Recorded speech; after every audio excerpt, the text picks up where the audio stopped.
أعوذ بالله من الشيطان الرجيم پناہ مانگتا ہوں میں اللہ کی شیطان مردود سے۔ بسم اللہ الرحمن الرحیم شروع اللہ کا نام لے کر جو بڑا مہربان نہایت رحم والا ہے۔ وَأَمَّا الْقَاسِطُونَ فَكَانُوا لِجَهَنَّمَ حَطَبًا اور جو نافرمان ہوئے وہ دوزخ کا ایندھن بنے۔ وَأَن لَّوِ اسْتَقَامُوا عَلَى الطَّرِيقَةِ لَأَسْقَيْنَاهُم مَّاءً غَدَقًا۔ اور اے پیغمبر صلی اللہ علیہ وآلہ وسلم یہ بھی ان سے کہہ دو کہ اگر یہ لوگ سیدھے رستے پر رہتے تو ہم ان کے پینے کو بہت سا پانی دیتے۔ لِنَفْتِنَهُمْ فِيهِ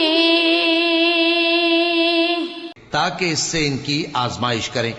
وَمَن يُعْرِضْ عَن ذِكْرِ رَبِّهِ يَسْلُكْهُ عَذَابًا صَعَدًا۔ اور جو شخص اپنے پروردگار کی یاد سے منہ پھیرے گا وہ اس کو سخت عذاب میں داخل کرے گا۔ وَأَنَّ الْمَسَاجِدَ لِلَّهِ فَلَا تَدْعُوا مَعَ اللَّهِ أَحَدًا۔ اور یہ کہ مسجدیں خاص اللہ کی ہیں تو اللہ کے ساتھ کسی اور کی عبادت نہ کرو۔ وَأَنَّهُ لَمَّا قَامَ عَبْدُ اللَّهِ يَدْعُوهُ كَادُوا يَكُونُونَ عَلَيْهِ لِبَدًا۔ اور جب اللہ کے بندے یعنی یہ پیغمبر صلی اللہ علیہ وآلہ وسلم اس کی عبادت کو کھڑے ہوئے تو کافر ان کے گرد ہجوم کر لینے کو تھے۔ قُلْ إِنَّمَا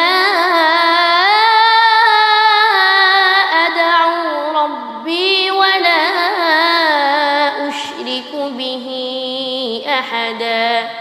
اے نبی صلی اللہ علیہ وآلہ وسلم کہہ دو کہ میں تو اپنے پروردگار ہی کی عبادت کرتا ہوں اور کسی کو اس کا شریک نہیں بناتا۔ قُلْ إِنِّي لَا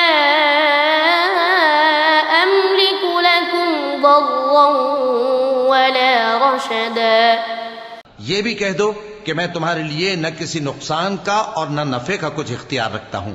قُلْ إِنِّي لَن يُجِيرَنِي مِنَ اللَّهِ أَحَدٌ وَلَنْ أَجِدَ مِن دُونِهِ مُلْتَحَدًا۔ یہ بھی کہہ دو کہ اللہ کے عذاب سے مجھے کوئی پناہ نہیں دے سکتا اور میں اس کے سوا کوئی جائے پناہ نہیں پاؤں گا۔ إِلَّا بَلَاغًا مِّنَ اللَّهِ وَرِسَالَاتِهِ۔ ہاں اللہ کی طرف سے احکام کا اور اس کے پیغاموں کا پہنچا دینا ہی میرے ذمے ہے۔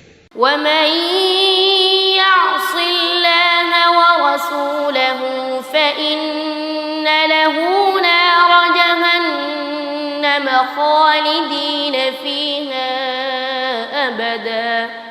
اور جو شخص اللہ اور اس کے پیغمبر کی نافرمانی کرے گا تو ایسوں کے لیے جہنم کی آگ ہے، وہ ہمیشہ ہمیشہ اس میں رہیں گے۔ حَتَّى إِذَا رَأَوْا مَا يُوعَدُونَ فَسَيَعْلَمُونَ مَنْ أَضْعَفُ نَاصِرًا وَأَقَلُّ عَدَدًا۔ یہاں تک کہ جب یہ لوگ وہ دن دیکھ لیں گے جس کا ان سے وعدہ کیا جاتا ہے تب ان کو معلوم ہو جائے گا کہ مددگار کس کے کمزور ہیں اور شمار کن کا تھوڑا ہے۔